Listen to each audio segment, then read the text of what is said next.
Thanks so much for joining us today. God wants to do so much for you and through you, and we'd love to hear about it. Take a moment to send your story to stories@parkerhill.org. And if you'd like to partner with us financially, you can do that by going to parkerhill.org/give and choose the giving option that works best for you. Well, thanks for joining us. We hope you enjoy today's message. Welcome, everybody. Great to have you guys here, both at our Dixon City campus and our other campuses as well. So glad you've carved time out of your week to be here so that we can reconnect with each other and reconnect with the heart of God. And I do just want to respond briefly to that really cool video that our staff put together a few minutes ago. And I just want to say that I'm so thankful to be a part of a church with so many people who've loved and encouraged me and my family over these 30 years. And I believe that serving here has been just a very generous gift from the hand of God. We've got an amazing staff, so many people in this church who are giving and serving and just all in on the mission. And I'll tell you what, that is what makes leadership a joy, and that's what allows someone to stay in a position for 30 years. And so I'm just so thankful to be a part of what God is doing here and will continue to do here in the days to come. Well, today we're continuing this series. It's called, yeah, you can clap for that. That's great. We're continuing this series. It's called You'll Be Glad You Did. And here's the idea behind this series. The idea behind this series is that there are certain choices we can make in one stage of life that when we get to a future stage of life, we look back and we say, man, I'm so glad I did that. And then on the flip side, there are certain choices we can fail to make in a current stage of life, certain decisions we can make in one stage of life that when we get to a future stage of life, we look back and say, man, I wish I had. Like probably all of you have had people in your life in years past who loved you and spoke wisdom into your life. And even though it didn't make sense at the time, you listen, and then years later you look back and you say, man, I'm so glad I listened, so glad I took the advice of my parents or my first boss or that coach. I'm so glad I did. Or conversely, you look back and say, man, I wish I had paid attention. And so throughout this series, what we're talking about is certain decisions we can make at key moments of life so that we will look back someday and say this statement, I'm glad I did, a whole lot more than we say this statement, I wish I had, so that we can live lives that reflect the glory of God and live lives that multiply our joy. So today, we're going to talk about some things that you'll be glad you did as a parent. Okay, we're going to talk about parenting, but we're not just going to talk to parents today. You know, I've been thinking lately a lot about parenting and about what it means to be a parent. Last weekend, my family and I, we were out of town. We were in South Carolina visiting my older daughter who goes to college there. And while we were down there, something significant happened in her life. In fact, I'll just show you a picture. So, this is my daughter, Leah. And this is the dude that stole her from me. His name is Garrett. We're very thankful for Garrett. Garrett is a man with a deep faith and a heart for God. He plans to serve in the church vocationally. He's so attentive, so affectionate to our daughter. We're just so thankful for Garrett. He is an answer to prayer. And so we were celebrating with our daughter, and yet at the same time, you know, there's a little bit of sadness connected to that as well, because this is one of those milestones of life. This is when you recognize there's going to be a fundamental change in your relationship with your child, because she's still my daughter, but she's moving away from the home that Debbie and I have built for her, and she's about to begin building her own home with her fiance, soon-to-be husband, Garrett. And so as I'm driving home, 12-hour drive back up from South Carolina last Sunday, I'm just thinking about all this. I'm thinking about how fast time has gone by, and I'm thinking about my parenting. And I'll be honest with you, as I looked back, these two statements came to my mind. There were some things I thought about, and I thought, man, I'm so glad I did that. And there were some other things I thought about, and I thought, man, I wish I had done that or done more of that. And so today, we want to talk about what it takes to be able to look back someday as a parent and to be able to say, I'm glad I did a whole lot more than you say, man, I wish I had, okay? But before I jump into the message, there are three things that I really need to say right up front, okay? That are very important to the rest of what I'm going to say in just a few minutes. And the first thing I want to say is this, that there are no perfect parents, okay? So today we're talking about the importance of good parenting, and we're going to be talking about the ideal. But whenever we talk about the ideal, we also have to recognize the reality. And the reality is this, that there are no perfect parents. You will not be a perfect parent. And so you can release yourself of that burden. You can count on the fact that you will make mistakes. And I'm a great example of that. I am a deeply imperfect parent. My kids can tell you that. In fact, if you've ever felt like a failure as a parent, I want you to know that you're not alone. In fact, just to prove it to you, I went online and I looked up some examples of parent failures, okay? So just to ease some of the pressure, let's start by just showing you a few pictures of parent failures. Here's a little girl asleep in the back seat. I was spitting sunflower seeds out the window on the way home. I guess they found their way back into the car. That is a parent failure right there. Here's another one. My son fell asleep while I was shopping. It was just easier to let him sleep. Like every parent has been there, right? I love this dad right here. I asked my husband to give the baby a bath. I mean, that is art right there. That's art, isn't it? Okay, now watch this. I mixed up pajama day and picture day. My son was not pleased. Do you not love the look on that kid's face right there? And this one doesn't even need a caption right here. Okay. The child is fine, by the way. The child was just fine, okay? So today, as we begin this talk about parenting, I just want you to embrace the fact that you are not a perfect parent. You never will be. And here's the good news. God does not expect you to be, and he knows you cannot be a perfect parent, which is exactly why we need to turn to God every day and depend on him for the strength of our families, because we cannot do it on our own. Here's the second thing I want to tell you. There are no guarantees. I can't give you a parenting strategy today that will guarantee great kids, because there isn't one. Even in the very best home with the most dedicated parents, there is still the possibility that your kids will ignore everything you've taught them. Because every human being is born with two things, a free will and a sin nature. Now, we need to love our kids. We need to train our kids. We need to correct them. We need to do our very best as parents and influencers in the lives of the next generation. But ultimately, it is in the hands of God. And see, I know there are some of you who dread showing up at church and hearing a message about parenting, because your kids have grown and they're gone and they're on a path that you never would have chosen for them. And so whenever you hear a message like this, there's always regret and maybe a little bit of anger. And I want to give a word to you today. I want you to know this, that God knows exactly how you feel, because he's got lots of rebellious children. The prophet Isaiah said it this way, Isaiah chapter 1, "Hear, O heavens, listen, O earth, for the Lord has spoken. I reared children and brought them up, but they have rebelled against me." And if that describes you, you're not alone. And here's what I've observed, that almost every parent I talked to did the best they could with who they are and who they were at that point in life. And you know, at some point, it's not a parenting issue anymore. It's the decisions of our kids. But there are no guarantees.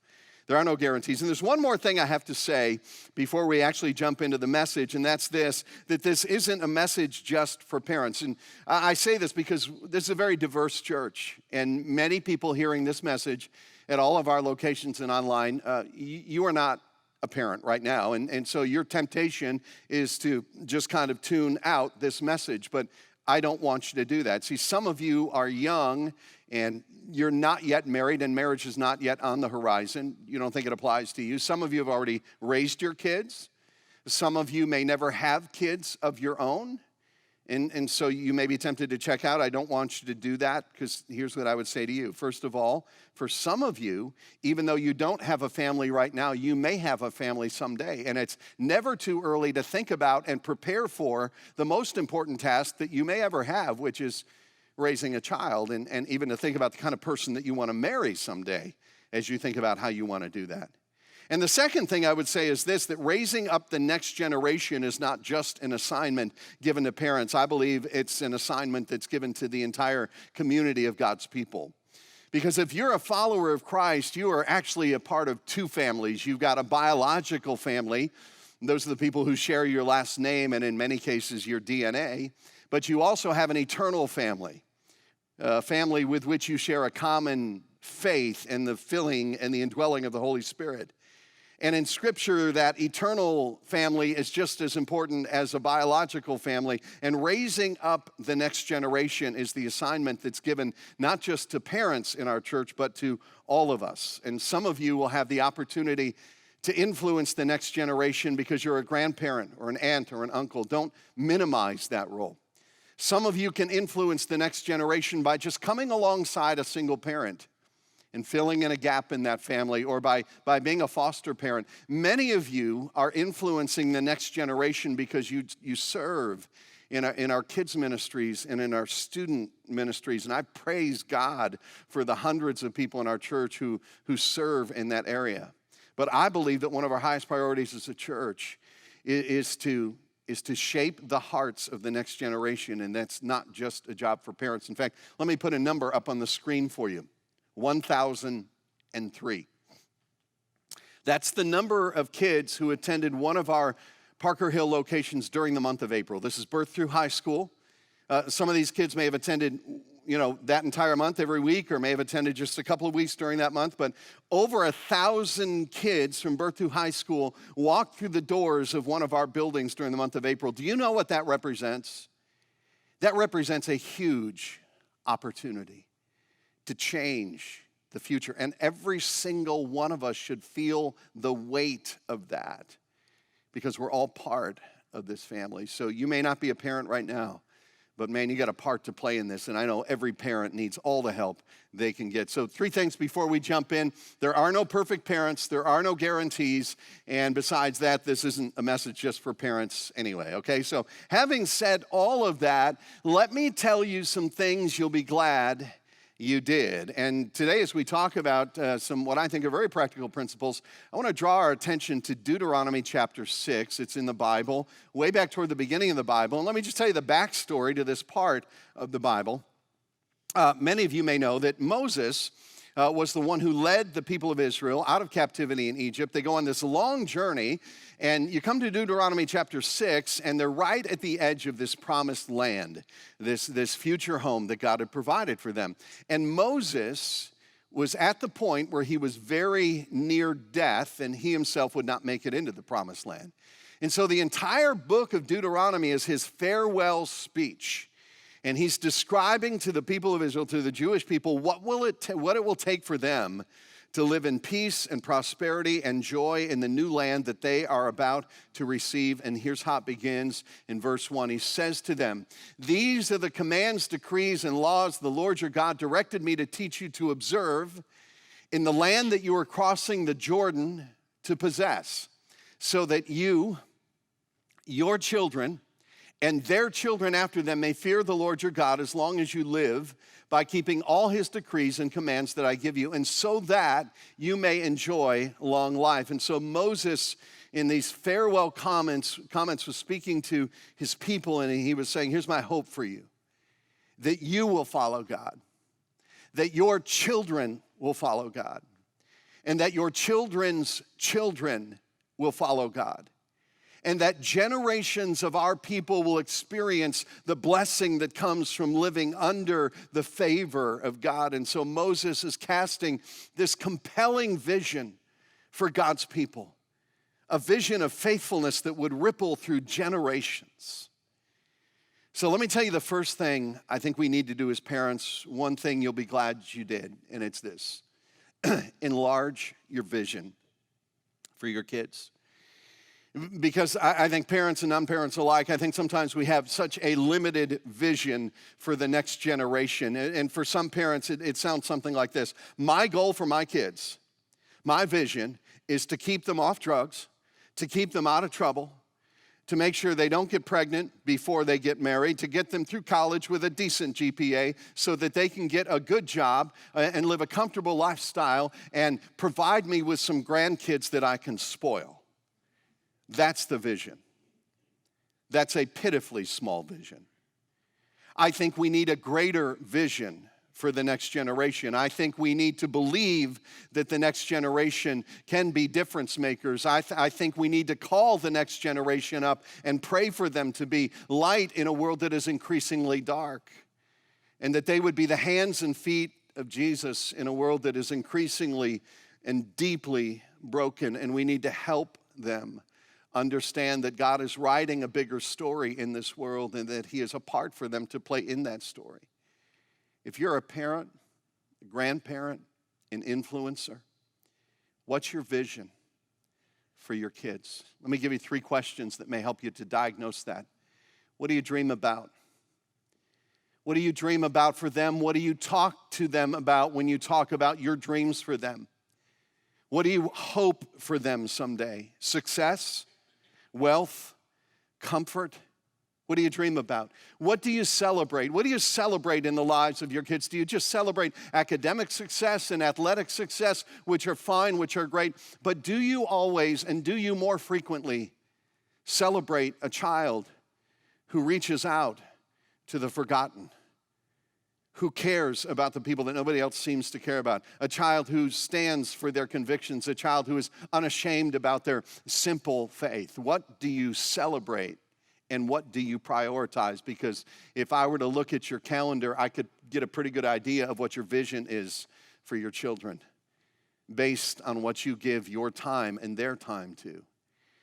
Listen, if you want to parent in a way that you'll look back someday and say, man, I'm so glad I did, first thing you do is this: you enlarge your vision for them. Second thing we need to do is this: begin with yourself. If you begin with yourself, you'll be glad you did.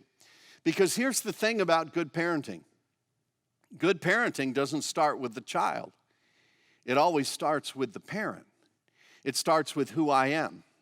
It starts with what I do, how I speak, how I live. I'll tell you why this is so important, because I cannot impart what I do not, first of all, possess. And so Moses, he continues here in verse 4, and here's what he says: Hear, O Israel, the Lord our God, the Lord is one. Love the Lord your God with all, what's the word? Your heart, and with all your soul, and with all your strength. These commandments that I give you today are to be on your hearts. Then impress them on your children. Do you see the order there? You got to begin with yourself. And I'll tell you why this is so important. Because when you try to pass something on to your kids that they don't really see you living, they will see through it every single time. Because God has created children with a military-grade hypocrisy detector.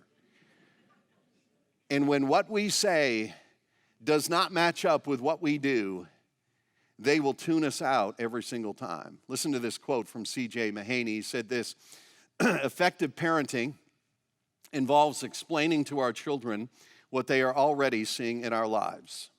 I mean, let that sink in. I mean, that is so convicting, isn't it?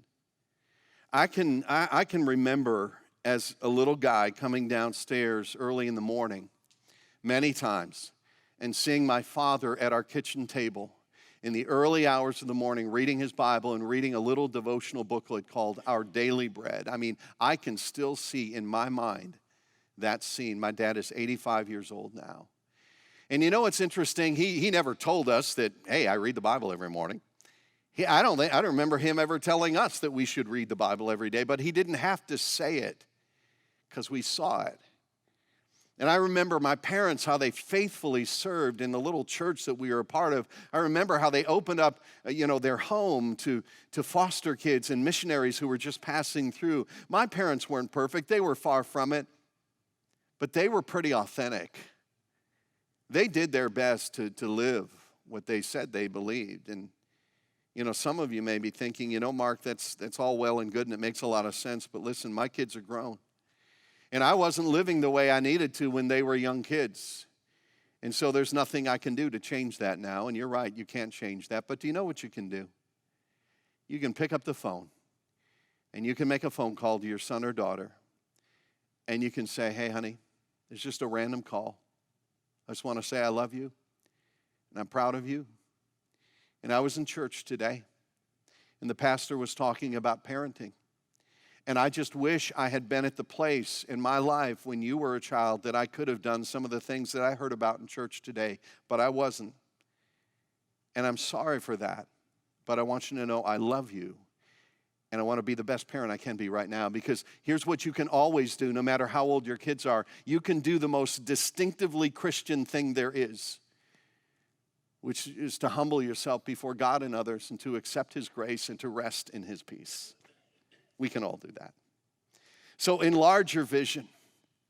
Begin with yourself. There's the third thing that we must do. And if you do this, I guarantee you will be glad that you did. And this is so practical. If you're a parent, you should have a pen out right now taking notes. If you don't have a pen, borrow your wife's mascara or poke your finger, bleed, and write with that, because I want you to get this down. The third thing you do is you create a rhythm. Skip down to verse 6. We'll pick up there again. Moses is speaking. He says, these commandments that I give you today are to be on your heart. So you begin with yourself. Then he says, impress them on your children. In other words, you as a parent, impress them on your children. And here's what's interesting in our culture today as parents.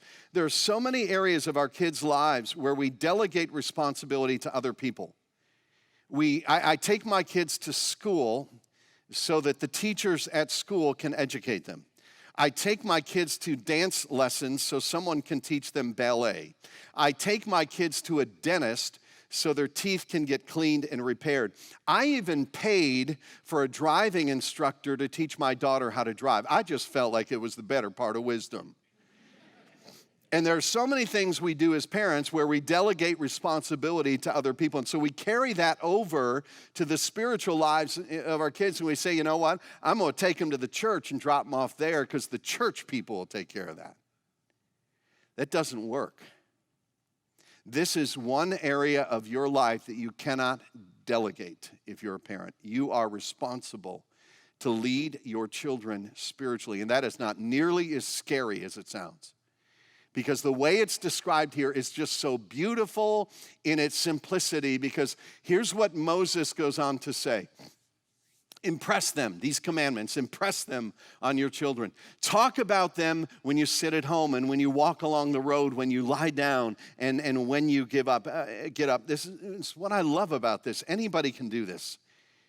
We're not talking here about adding one more thing to your already insane family schedule. We're not talking about something you've got to add to a checklist and make sure you do every single week. We're just talking here about leveraging the everyday moments of life and the rhythms of your family and those routine moments to turn the conversation towards spiritual things and little by little leak your faith and your values all over your kids. And let me make it very specific and pick up on some of the phrases here. Let me talk first of all about mealtime.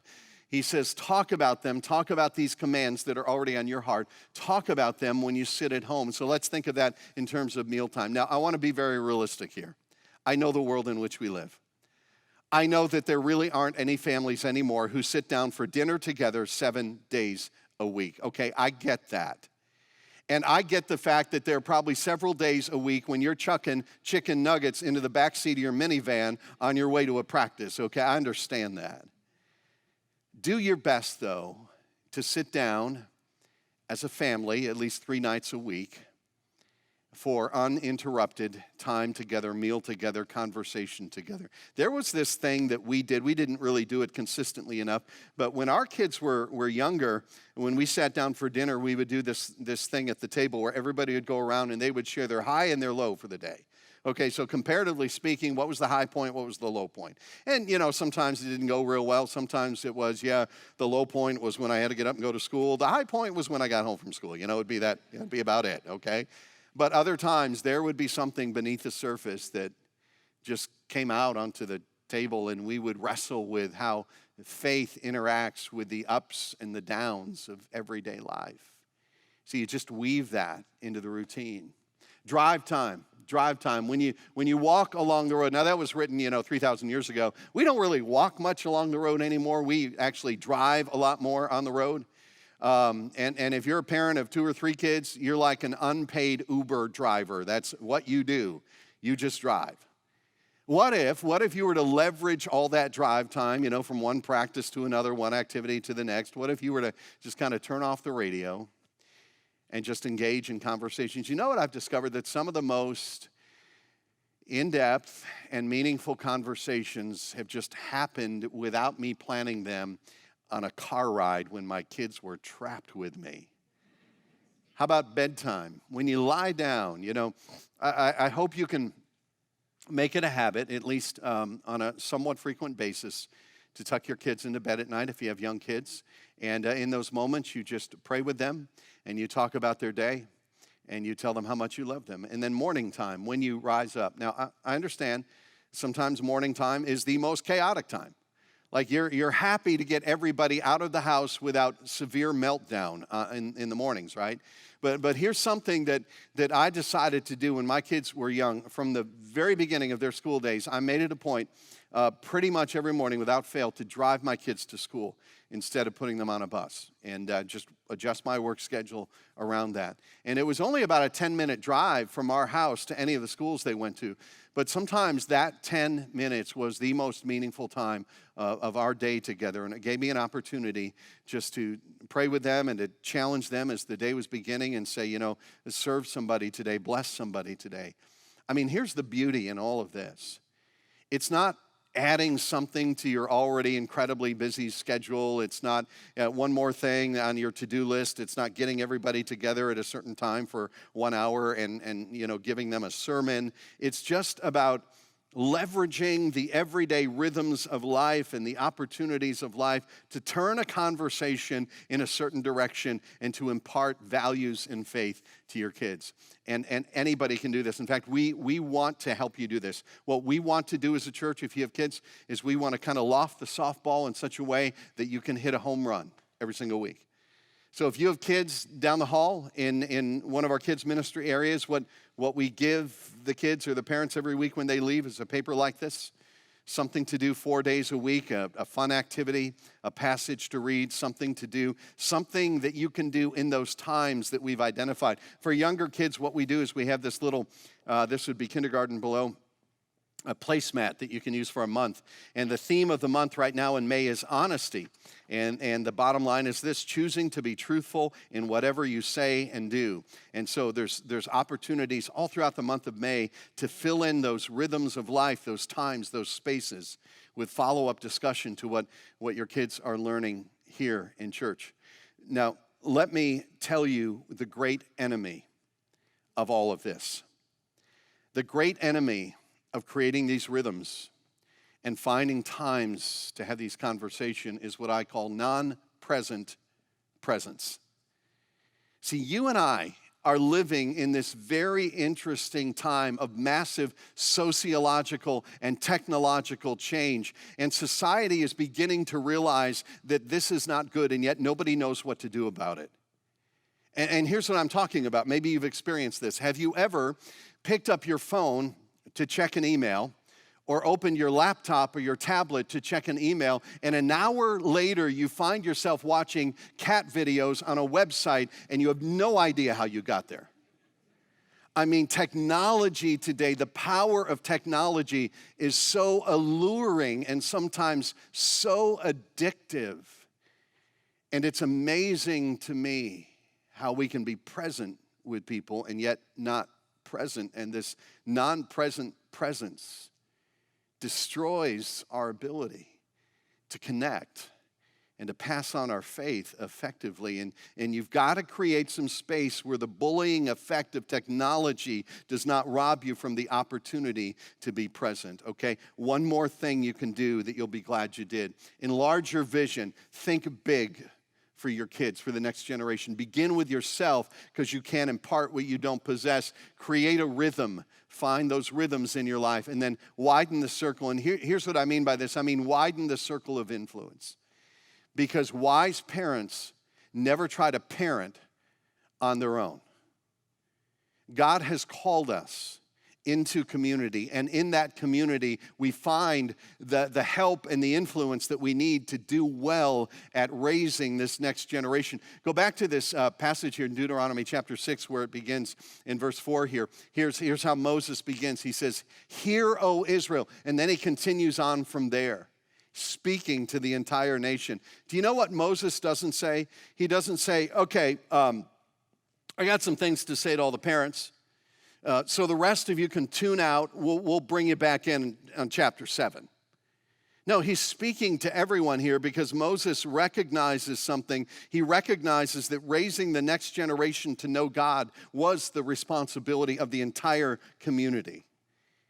And it's the same thing today. We as parents need to raise our kids within a community of like-minded believers. I say all the time that Debbie and I are so incredibly thankful to be a part of this church. Even if I didn't work here, I would still attend here because we love this church. And one of the things we love about this church is the impact that it's had on the hearts of our kids. And when I talk about the impact that this church has had on the hearts of our kids, I don't mean my kids sitting in this room and listening to me. Okay, that's not what I'm talking about at all. I'm talking primarily about the relationships that they've built. And I don't know if you're part of our, ministry to students and kids, but if you're not, you should be. But let me tell you a little bit about how that functions. The way we structure our programming for kids and students is that we have a large group time where there's music and worship, just like in the big room here, and then there's creative teaching, but a lot shorter than mine. And then we break them into small groups, consistent groups, every single week, same group with the same small group leader that helps them to unpack the truth that they've just heard and talk about how it applies in their lives. And see, what happens is that our kids in that context not only develop relationships with each other, but they develop relationships with their small group leader. And some of our small group leaders stay with the same group of kids, not months, but years, just move up with them. And I got to tell you, it has been a huge blessing in my life and in the life of my family to have small group leaders involved in the lives of my girls, just kind of reinforcing what I'm already saying, but coming from a different voice. I think about Stephanie and Molly and Marisa and Jamie and Jen and Ty and a few others, most of whom do not have kids of their own, but have followed God's call in spite of not being parents, to influence the next generation in a powerful way. And they've had a significant influence in the lives of my kids. And I'll tell you why this is so important.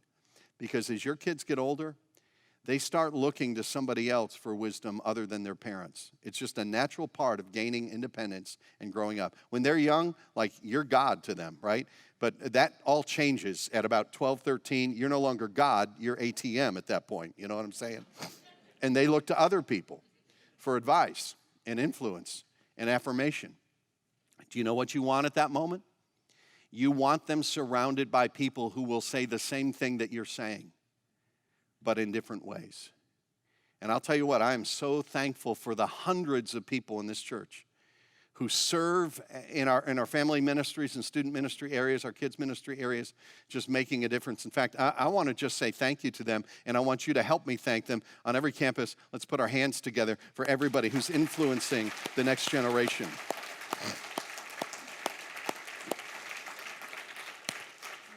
Okay, so widen the circle, and on this point, let me just say two things because we got to wrap up here. First of all, let me speak to parents and say this: prioritize involvement in a healthy church.